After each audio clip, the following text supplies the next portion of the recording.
My name is Muhammad Safwaan Sasman. I'm 32 years old at the time of this recording. I was born in 1990 to parents Rushan and Sadli Sasman in Wynberg. We reside in 12 Hastings Road, Wynberg. My grandmother and all her family were originally from Wynberg, my mother as well. So my grandmother, Haji Aisha Saleh, she was the daughter, or she is the daughter rather, of the Ismail Adams, who was better known as Damai Blacksmith. And he in turn was the son of the Sa'id Adams, who was also known as Pang Blacksmith. They originated from Berry Road in Wynberg. Berry Road and Berry Lane were two very different places. In that Berry Road, if one were to come up from Park Road, you turn into Berry Road. And on the corner of where Berry Road meets Berry Lane, there was the stables and the blacksmith workshop. And that was where my great-great-grandfather, Pang Blacksmith, where he originated his blacksmith trade. And at the time, in about the 1800s, it was a very flourishing trade because at the time very few people had cars and many had horses. So he was particularly well informed and well versed and well known by the community because he had a central trade, being working with iron and blacksmith work. So alhamdulillah, he went on to teach this trade to his son Ismail Adams, known as I said Damai. He had three sons, which was my great-grandfather Ismail Damai. He had his second eldest son was the Yunus Adams, and the third, the youngest son, was the Bayanuddin Adams, also known as Dayani.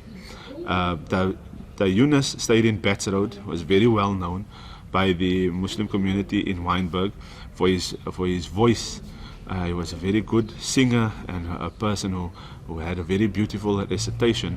And it was known that in Wynberg, if the Yunus made adhan at Park Road Masjid, then you could hear him till beyond Plumstead. That's how powerful a voice he had.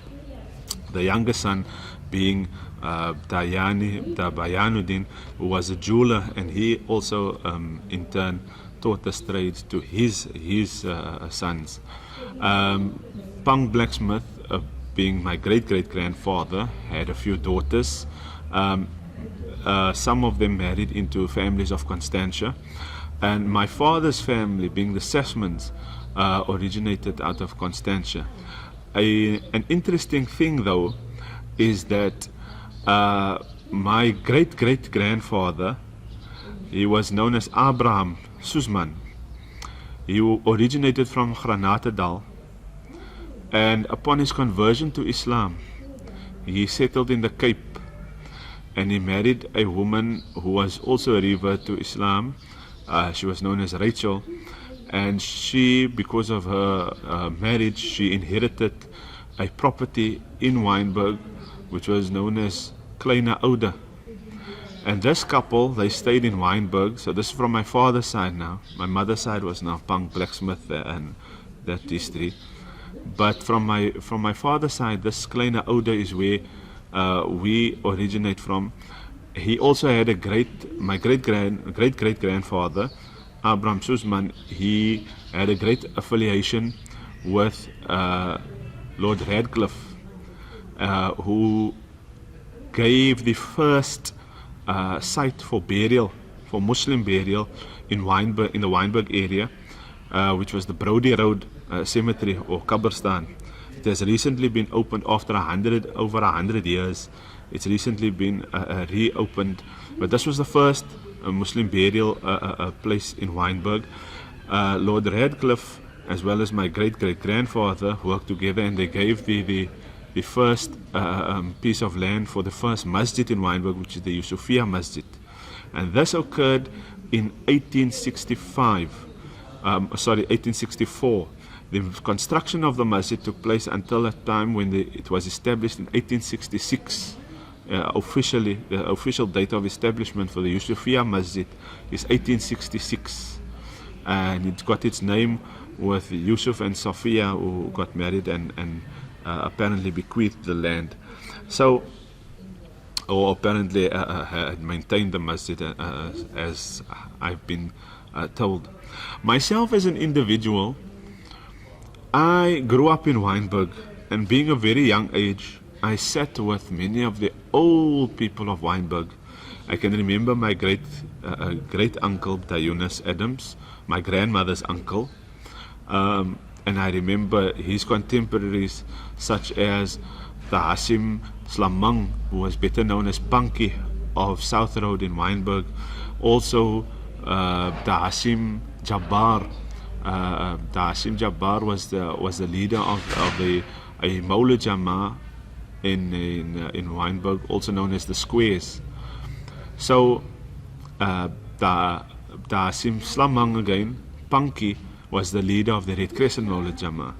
So the Yusufiya Masjid was established in 1866, and the Red Crescent Maulid Jama, of which I am currently the leader, started in 1890.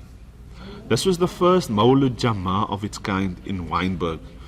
Now, a Maulid Jama being an organization that celebrates the birth of the Prophet Muhammad sallallahu alaihi wasallam, peace be upon him, this organization had been established specifically for the cultural events of the Muslims in Wynberg. So it was the first of its kind in Wynberg. In 1890, it was established on the corner of Bats Road and Gordon Road by Sheikh Sulaiman Lamara, or Sheikh Sulaiman Davids, as some of the history actually tells it.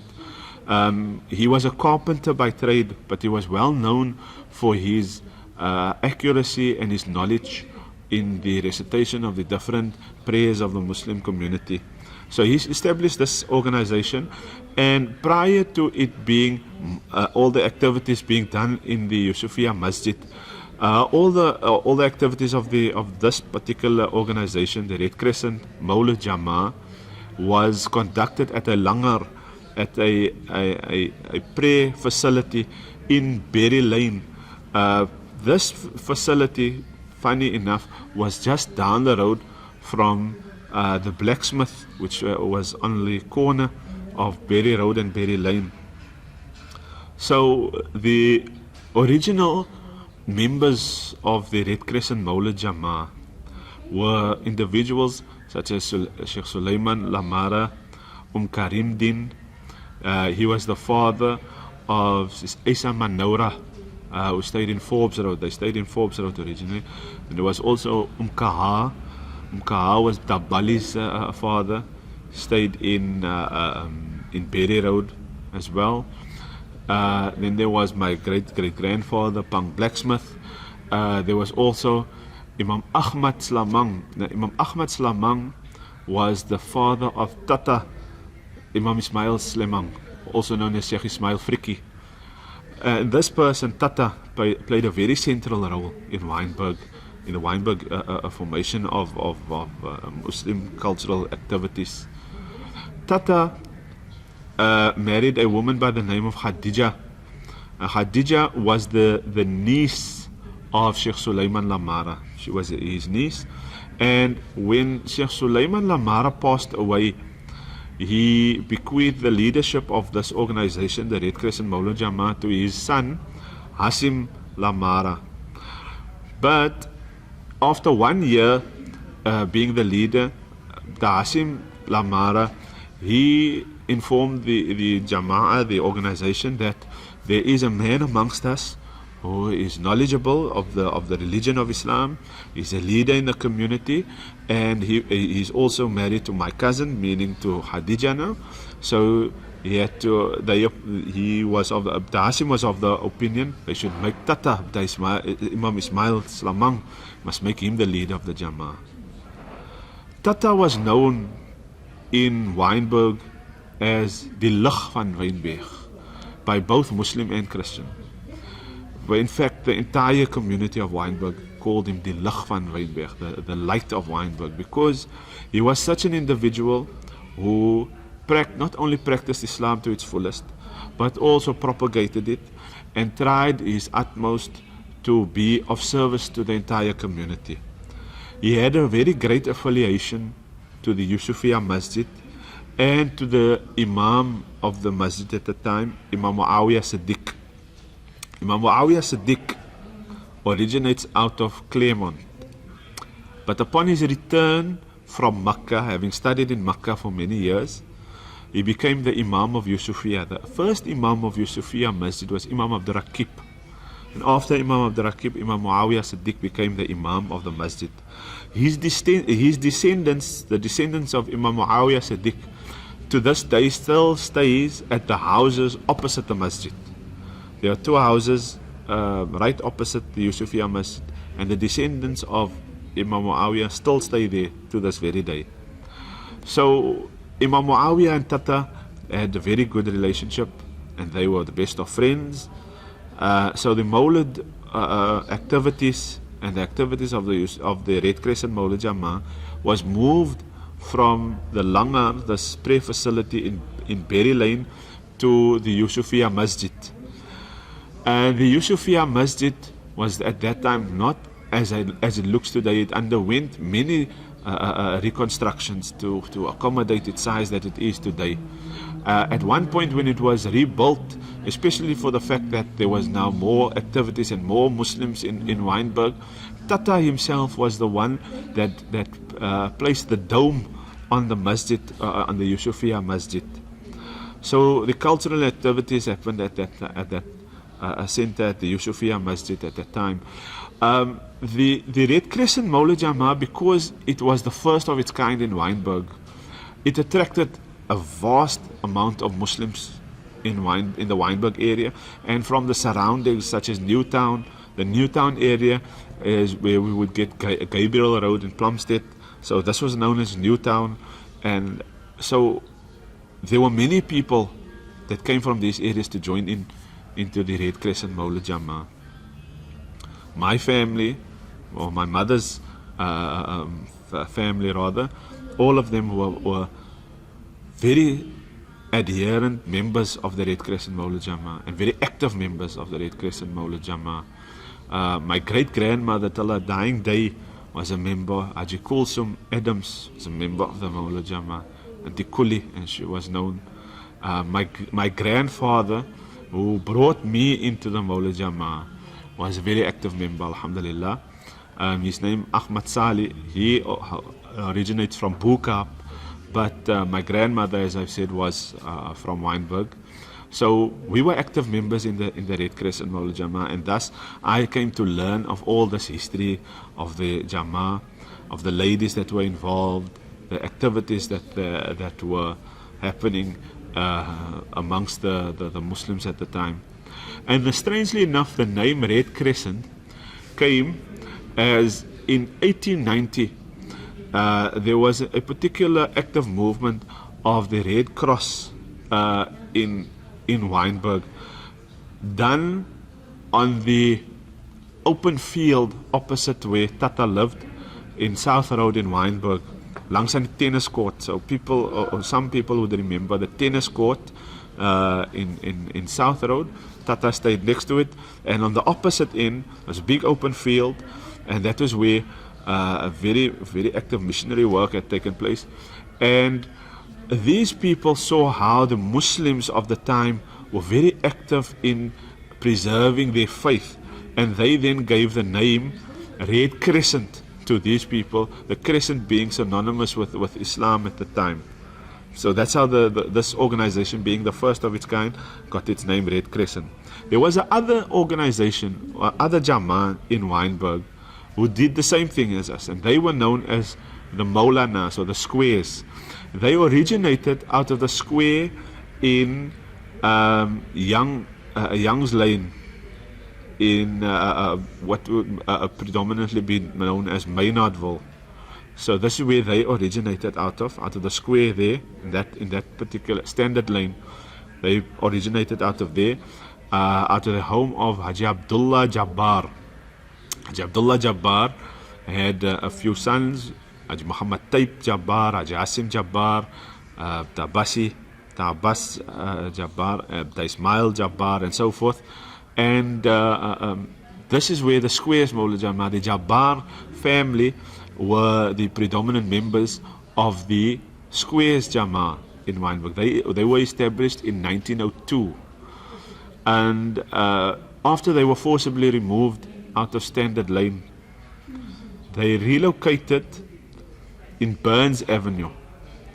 And the descendants of Haji Muhammad Taib and Haji Abdullah and Haji Muhammad Taib, his son, they still stay in that home in Burns Avenue. It is currently occupied by Haji Sulaiman, the son of the Taib Jabbar, and his son Abu Bakr Jabbar, who is currently residing in the house in Burns Avenue. When it comes, these Jamas, though they were mostly involved with the cultural and the religious practices of the Muslim community, they also had active sporting events. So the Red Crescent Mawlid Jama also had the Red Crescent cricket team. And the Red Crescent cricket team, my great-grandfather Ismail Adams was the chairman of the Red Crescent cricket team. The cricket team played very, very often, and there are still some photos of the organization at the time, the cricket team. And members of the cricket team were also members of the Mawlid Jama.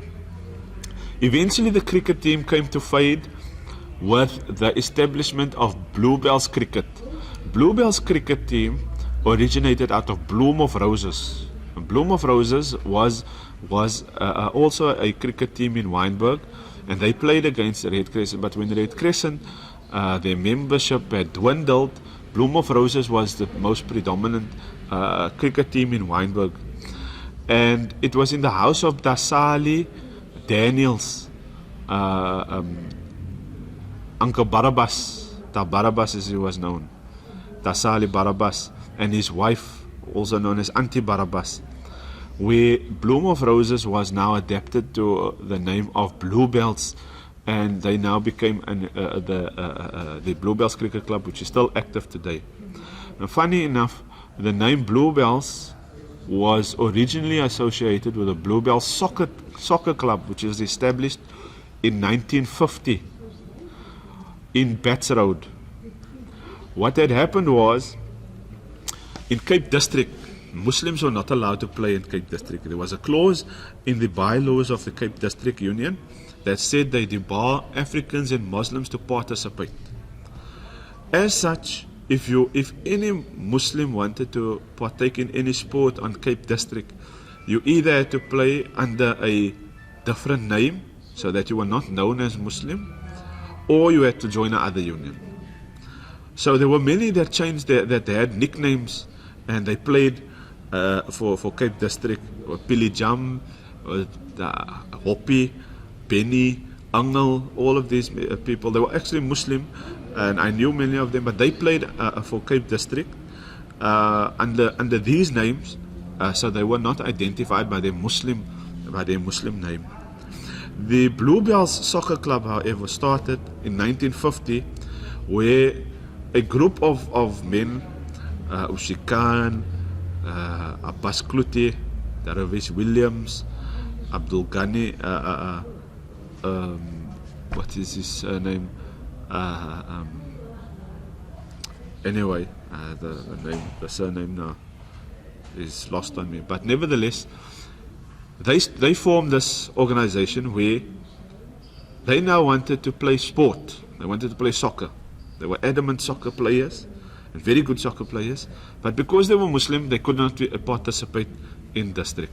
They could not partake in any sport on Cape District. So they started Bluebells Soccer Club. This club was started, and they wanted a name. And Sheikh Muhammad Saleh Deen, he advised them that when they had their meeting, they were sitting around a table, and there was a flower in the middle of the table, and Sheikh Deen asked them, what's the name of the flower? And the flower was a bluebell, and that's the name Bluebells came to be.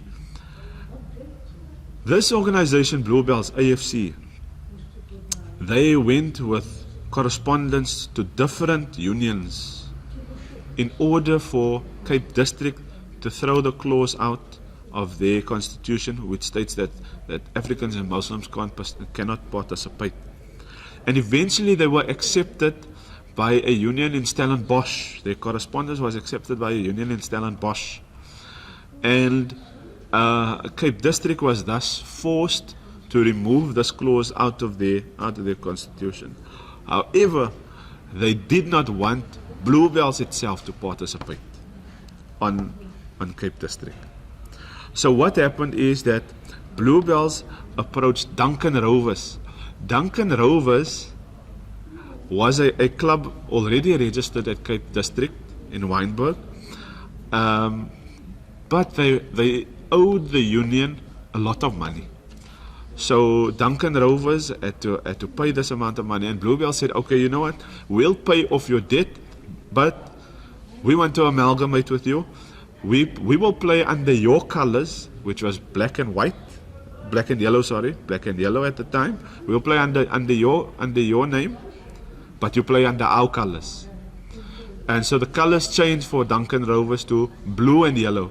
And this is still the colors of Bluebells today.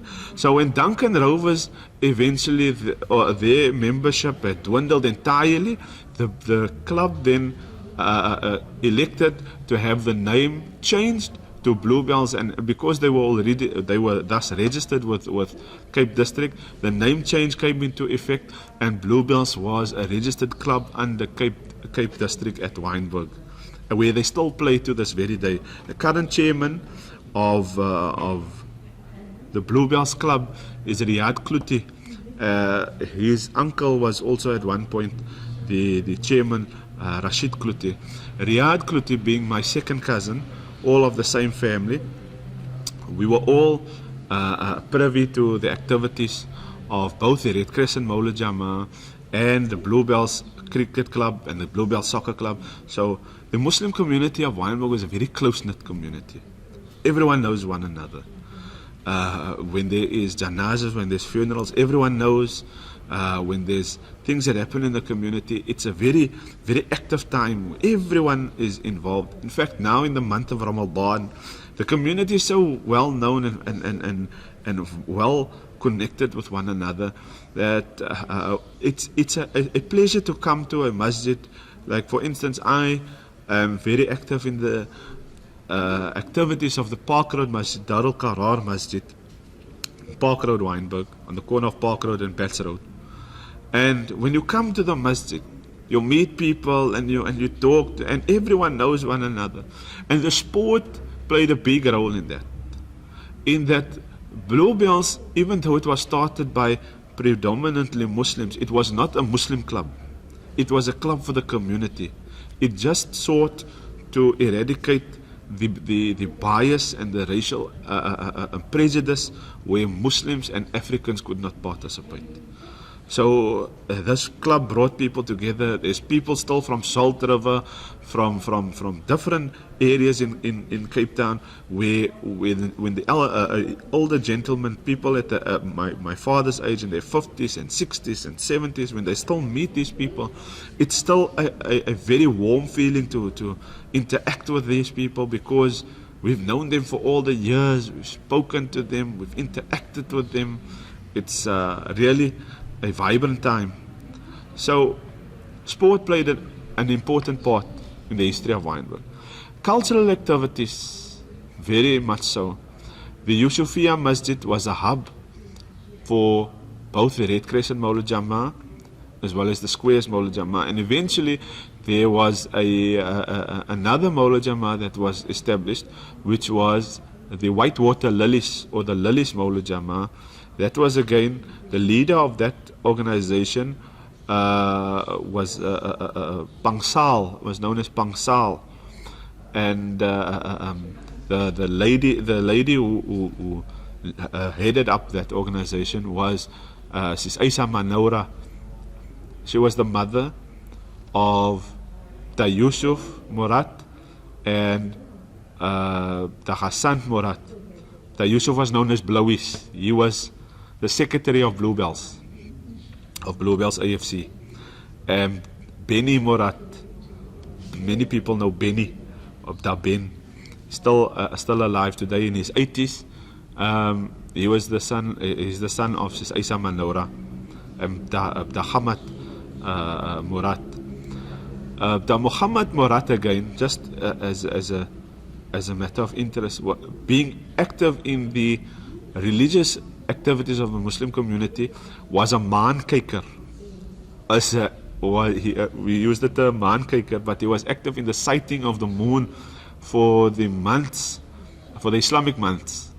Now, myself being the chairman of the Crescent Observer Society, aka the maankykers, the Muhammad Murat was a member many years ago, and he used to inform about whether the moon was sighted or whether it was not sighted, showing now the phases of the new Islamic month, particularly for that of Ramadan and for Eid.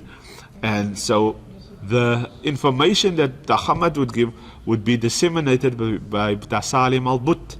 Bda Salim al-But was also a member of the Red Crescent Maulid Jama'ah. So we come to see how intertwined the Muslim community was with one another.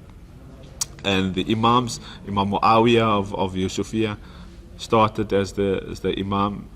After him was Imam Amin Tawfi, then Imam Malik Hival thereafter. And after Imam Malik Hival, we also had Sheikh Nazim Muhammad, who was simultaneous with Imam Malik, as well as Imam Umar Slimang. Imam Umar Slimang was the grandson of Tata, Sheikh Ismail Slimang, Sheikh Frikkie. In the Red Crescent organization, Red Crescent Maulid Jama'ah, we had the originator, the leader, Sheikh Sulaiman Lamara, and thereafter Ta'asim Lamara was his son, and Imam Ismail Slimang, Tata, played a major part. He passed away in 1966. And in 1966, the other son of Sheikh Sulaiman, by the name of Dasali Lamara, he was known as Sali Boer. He then took over the leadership of the Red Crescent Maulid Jama'ah. Dasali Boer, born in Wynberg, he eventually resided in Athlone, or rather in Rylands. He was a participant in World War II. So he would very often tell the Jama'ah of his experiences in World War II. But he was very well known for his method of recitation when it comes to the Maulid, to the Maulid as we do it.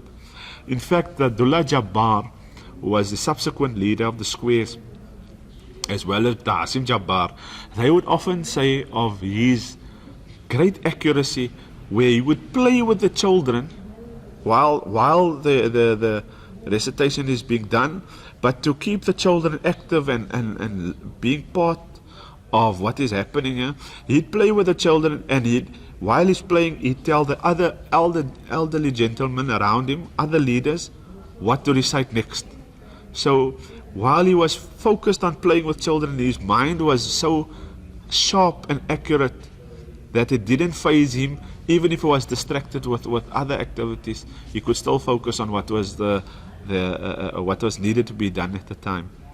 After the Sali Boer, the Sali Lamara, Haji Hasim Slamang, known as Punky, became the Sheikh of the Jama'ah, of the organization. And then Punky was the son of Tata.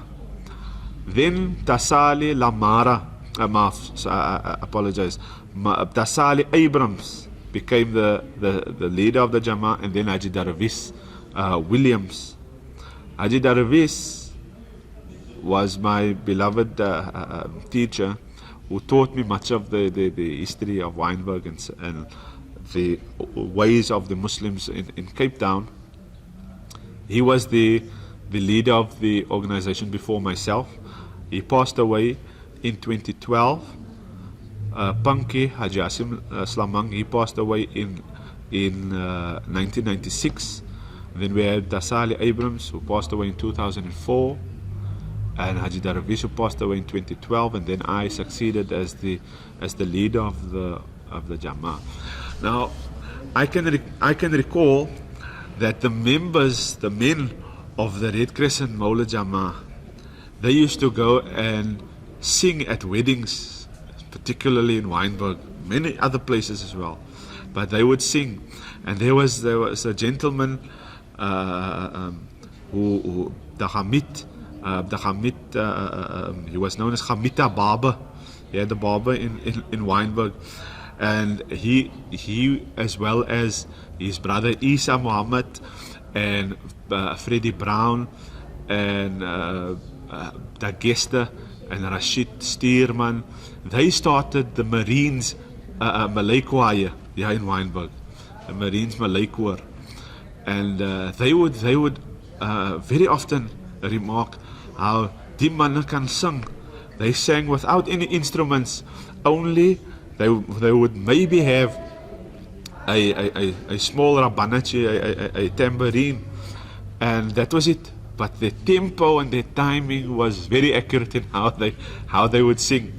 And I grew up in that, so I witnessed how very often these men would sing, and how particularly they got joy out of being together and singing and making dhikr and the prayer meetings and all of that things. In fact, as a kid, I can recall 1 week of my life. I was probably about 12, if not younger, where on a Thursday night we made a dhikr in Grassy Park. The Friday night we made a dhikr in Wynberg. The Saturday we had a dhikr. Also, we had a dhikr in a retreat the afternoon at 4 o'clock. And that Saturday evening, we went to go sing at a birthday in Skarpkraal at the Star Dome. Yeah, at the Star Dome, I think it was. That was the Saturday evening. The Sunday morning, one of our members, his son got married. And so we were at the wedding, at the nikah of that son. There was also a maulid that took place on that Sunday. So we went to the maulid a little bit. Then we went to a dhikr. Then we went to a maulid. So that was at 10 o'clock. Then the dhikr at 11. The nikah was at 10. The dhikr at 11. The maulid after 1. And the evening we had a haddad, a dhikr again in Rylands. So that was how active we were constantly. But that was the nature of Wynberg, where Muslims, you could walk anywhere in Wynberg, and you'd always hear the dhikr being recited. The men were particularly active in it. But not only the men, you had very often the women of Wynberg that were active in these things as well. So you had a Jama'ah, you had an organization known as Nurul Huda. This was established by Sis Poppy. Sis Poppy, she was the mother of Sheikh Nazim Muhammad. She originated out of Paul, and she settled in Wynberg. And she had an organization of ladies that did exactly the same as the men. They would recite these different prayers and things, but her organization was particularly catering only for ladies. And members that supported her and originated with her were people such as Sisi, who was the daughter of Tata. Sisi, she's Kulsum Abrams, Sisi Umachi. She and her sisters, Aishava, Atta, Aisa, Amati, and many others were supporters of Sis Poppy at the time.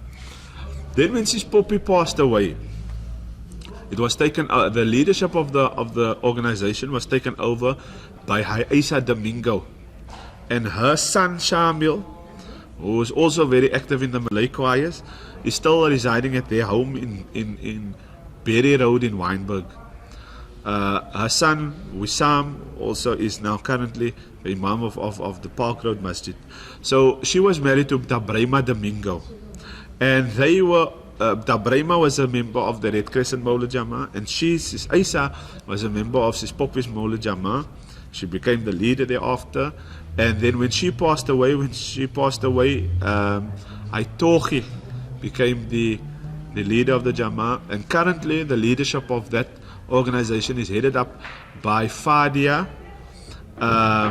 She's the daughter of Dasal Islamong. They stay in South Road. This organization, again, like I said, catering for ladies particularly. But the funny thing is that the ladies Mawlid Jama'ahs would have, the membership of that organization would expand to different other Jama'ahs, particularly into the Red Crescent and to the Squares Mawlid Jama'ah. So you would have them, everyone just knew everyone, and everyone was involved in everything there. So you had all of these people being involved, and with the Mawlid, you also had people who gave slums school, Muslim school, Muslim madrasas. You had people such as not only at the masjids where you had, at the Yusufiya Masjid where you had Imam Amin Tawfi and Imam Malik teaching and so forth, but you also had in the different homes of people. So Tata had a slums school, had a Muslim school in his home, and you had Joe Basir, the Yusuf Basir in Sussex Road in Wynberg. You had Tabali, you had Talib Skulchis, you had all of these people who taught madrasa, even at the vigilance, and the vigilance only came into existence in 1960. But when the vigilance, its primary objective was for education to be disseminated at this particular place. The vigilance is a hall in Wynberg, in Beggar Road in Wynberg, which is still in use today for people who gives weddings there. Mawlids are done there. It's a hub of cultural activities. There's school that operates from there and so forth. Classes that operate from there. And one of my grandmother's eldest brother, Haji Abbas Kluti, he also taught at these different places. Haji Abbas Kluti, he was one of the first members of Bluebells. He was a member of the Red Crescent Mawlid Jama'ah, and he was a student, and he stayed and learned from Tata Ismail Slimang. He learned so much. He had written many books. Haji Abbas Kluti had written many books about Islam. He taught classes about Islam, about how to perform Hajj, the pilgrimage. He taught classes on reading Quran. He had a class at Muhammadiyah school where he was a teacher for more than 50 years. He had a class known as the Reading Circle.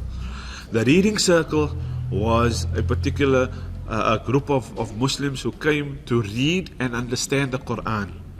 And he initiated this particular class. And he was an active member in the Muslim community for so many years. Born and bred in Wynberg, he was active in every part of Wynberg, even in the soccer he was. And his sons are still involved in the soccer. His grandson is now currently the chairman, Riyad Kluti. So Haji Abbas, he even married the granddaughter of Tata, Haji Nadima Adams. Haji Nadima. She was Williams before she married. She married Haji Abbas Kluti, and their children still active members in the Muslim community today. We also had what was known as Ratib in Wynberg. Ratib, the display with the swords, and how the Muslims, how they kind of use the swords to show that it's not swords or the sharpness thereof that cut into flesh, but rather it's only by the will of God, by the will of Allah subhanahu wa ta'ala. So this also was a cultural activity in Wynberg. And Wynberg was not without its characters. We had many stories. I remember Rashid Steerman telling of in the Wynberg Main Road, there was a truck that overturned with meat in it. So two of the Buttas, they came late the evening. They came down Park Road, with each one with a lamb on their shoulders, and hulle gaan nou die lamp opsny vir kos, en Tamanchi Bukhalis, he resided in Park Road. He said, "Maar 'n lam het nie so 'n krul statue nie. Hy's 'n vark, hy's 'n lam nie."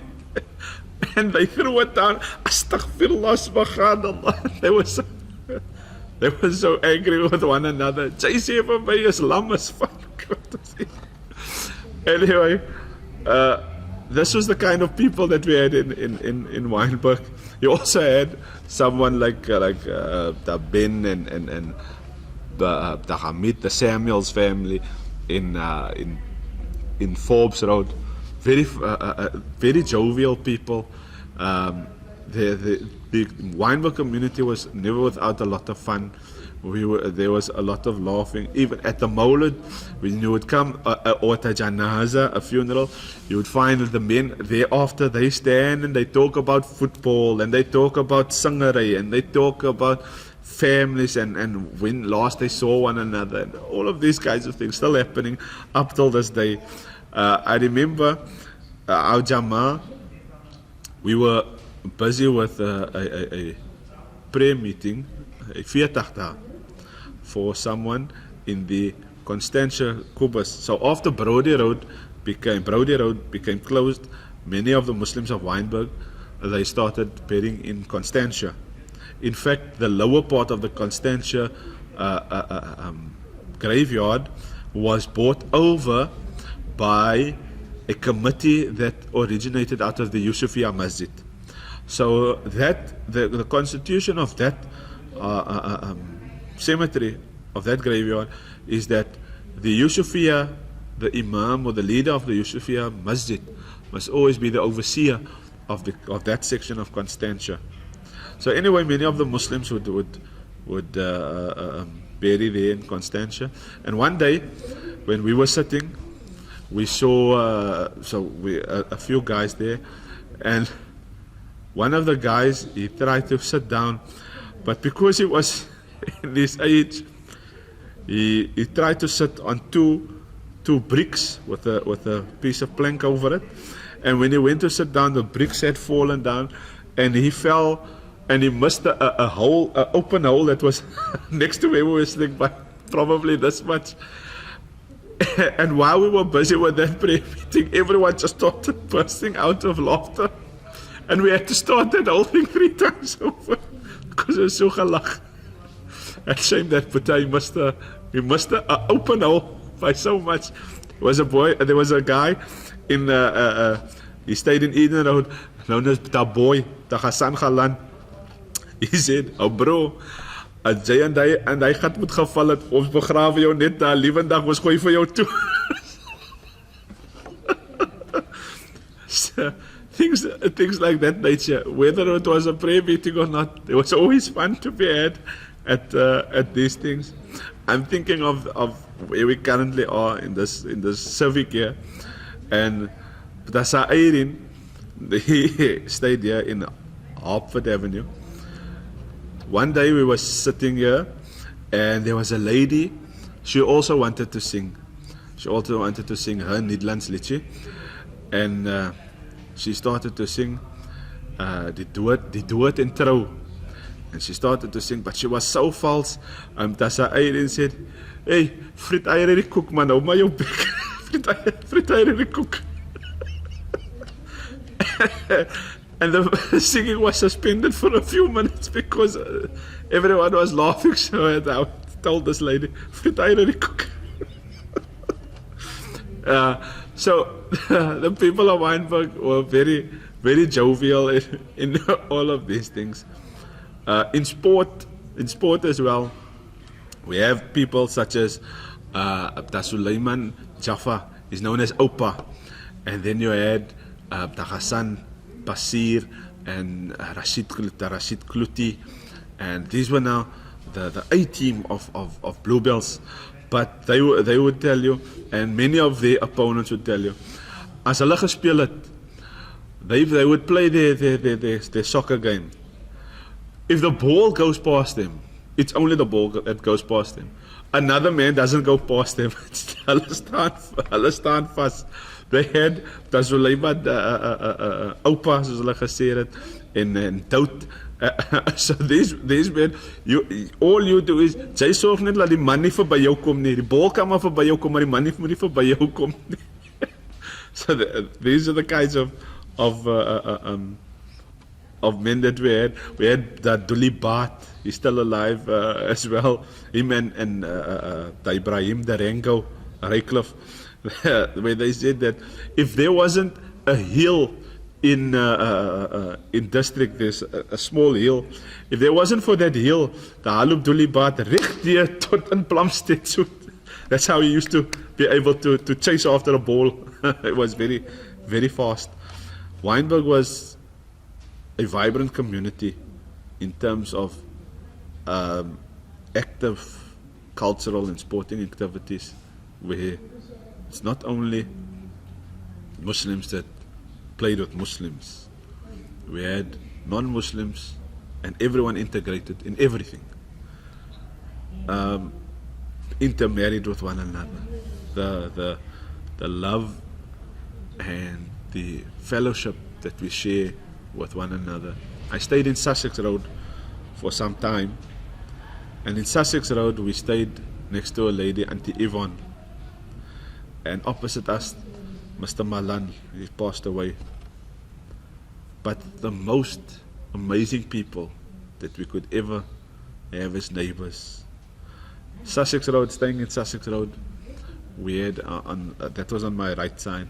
On my left, the neighbors moved in and out very often. We even had people at one point who was from Algeria that came to stay so slightly opposite us. But when they saw how this community, even just in one part of Wynberg, just in Sussex Road, how we knew one another and we were concerned with one another. There was an incident where in 2003, there was a break-in into our home in Sussex Road. And all the neighbors in the whole road of Sussex Road up till Innes Road. So from the end of Sussex Road, which starts by South Road till by Innes Road, that whole Sussex Road, everyone knew daar was ingebreek daar. And everyone showed their concern and wanted to know if there's anything that you needed. Muslim, Christian, anyone. Everyone had a concern for everyone. And this is one of the most amazing things when it comes to Wynberg. How we have that love and concern for one another. Now, in Wynberg, the schools, particularly that the Muslims attended, you had the Muhammadiyah Muslim School and you had the Douglas Road Primary School. At Douglas Road Primary, my mother-in-law, Rukaya Effendi, was a teacher there. And my mother eventually, very recently, was the bursar at the Douglas Road School. But at Muhammadiyah Primary, was originally Muhammadiyah Muslim School, was then changed to Muhammadiyah Primary. That was a school that most of the residents of Wynberg, if you were Muslim, your children went to the school. It was almost a foregone conclusion that your children went to the school. When Muhammadiyah was full, and the spillover went to Douglas Road as well. Nonetheless, Muhammadiyah was a hub for activities as well. Muhammadiyah was the only school in Wynberg for Muslims that had rugby.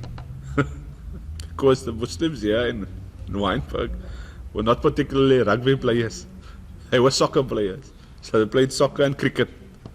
So rugby wasn't something that the Muslims of Wynberg particularly were interested in. In fact, if you were to ask people at the age of 70 and so about rugby, then they'll tell you, nee, dat is vir skollies. Rugby gespeeld. So there was Muslim guys that played rugby. There was a Muslim guy, he played rugby, stayed in Bats Road. So on a Saturday, when he would come back from his rugby, then he must now obviously be tackled and maybe full of bruises and so. Then they would tell him, as jy bedoel en kyk hoe link jy wil gaan rugby speel, plas jy maar eiere soos ons, like soos gentlemen, en gaan sokker speel.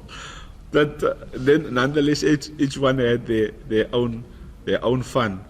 At the tennis court, so I was speaking about the tennis court earlier. At the tennis court in South Road, many people played tennis. Of those who were particularly well versed in tennis was Sheikh Nazim Muhammad, and his partner was my grandmother's sister, Ajiwardia Dolly. She was known as Auntie Noi. So they were good at tennis, but because they were of people of color, they could not advance to heights beyond just a local sport, in tennis particularly. So they did their sports, but because of racial profiling and the apartheid government at the time, there was not many opportunities for Muslims to progress.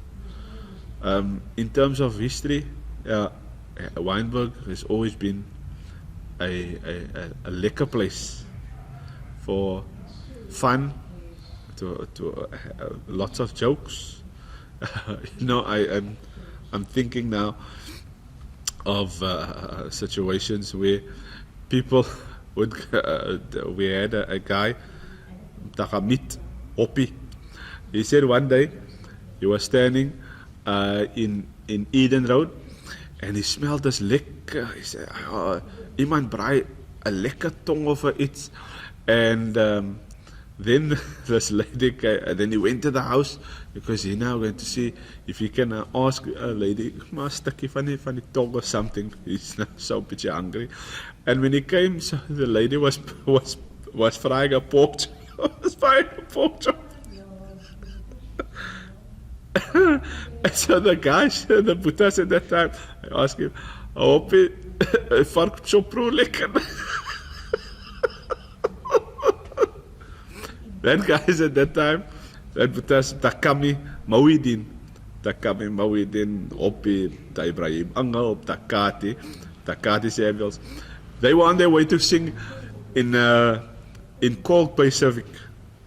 So they had to pick up a lady, Khadija Musa, known as Khadija Kanari, had to pick her up in Eden Road.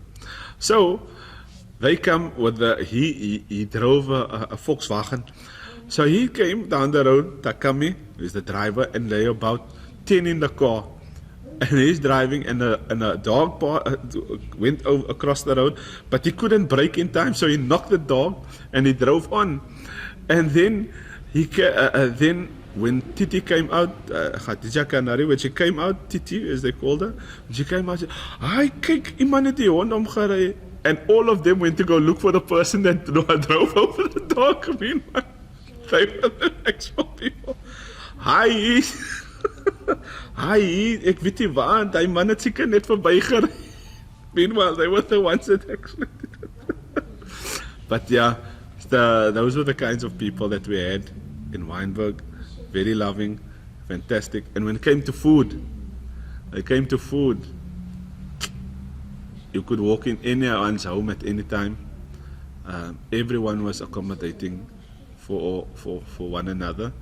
There was years between 1935 to 1945, when the world was at war, and there was the rations. People had to queue with their ration cards. You had to go queue to be able to get butter, sugar, rice, condensed milk, these kinds of things. The only thing you could buy was brown wheat, brown flour, and had to be sifted to white if you wanted to make bread or cakes and so forth. In that time, under those difficult conditions, Wynberg was not without its community coming to one another's aid, because you had families who were big families, and sometimes you had more than one family in one home. And if I knew, for an example, that my neighbor was someone who had a lot of children and her rations wouldn't stretch that far, then I would send half of my rations to my neighbor so that they can actually survive And if it is that they have a big pot of food, they would send our side and so forth. So this is how the Wynberg community was, and I would like to believe that we still are of that nature. Having said that, I hope that Wynberg will always remain a community that is based on love and affection for one another. Thank you.